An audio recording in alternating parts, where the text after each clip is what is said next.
ఇప్పుడే అందిన వార్త. సంక్రాంతి వేళ గుడ్ న్యూస్. ఆర్టీసీ ప్రయాణికులకు ఈ సేవలన్నీ కూడా ఉచితం అంటూ లేటెస్ట్ అప్డేట్ అయితే రావడం జరిగిందండి.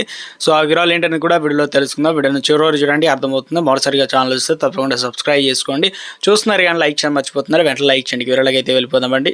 సంక్రాంతి పండుగ సమీపిస్తున్న వేళ ఏపీ ఆర్టీసీ కీలక నిర్ణయం తీసుకుంది. వాట్సాప్ ద్వారా టికెట్ రిజర్వేషన్ చేసుకునేందుకు వీలు కల్పించింది. మనమిత్ర ద్వారా నెంబర్ అయితే ఇవ్వడం జరిగిందనమాట. ఈ నెంబర్కు వాట్సాప్ ద్వారా సేవలు అయితే అందించనుంది. తెలుగు, ఇంగ్లీష్ వాట్సాప్ సేవలు అయితే అందుబాటులో అయితే ఉన్నాయి. ఈ మేరకు ఆయా జిల్లాల ఆర్టీసీ అధికారులకు ప్రభుత్వం ఆదేశాలు అయితే జారీ చేసింది.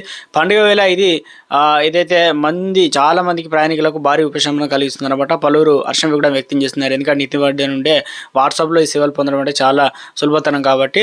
ఇక గత ఏడాది సంక్రాంతి సీజన్లోని ఏపీఎస్ఆర్టీసీ ఏదైతే రికార్డు స్థాయిలో ఆదాయం లభించింది.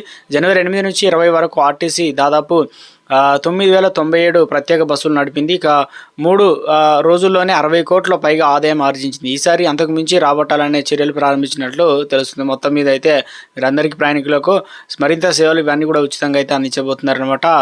చేరువగా మొత్తం మీద అయితే ఆ కౌంటర్ దగ్గర నిలబడి ఇక రిజర్వేషన్లు ఇవన్నీ చేయించుకునే కంటే వాట్సాప్లో ఫ్రీగా అంటే అందించడానికి సేవలు మరింత స్పీడప్ చేయడానికి అవకాశం అయితే ఇచ్చారనమాట.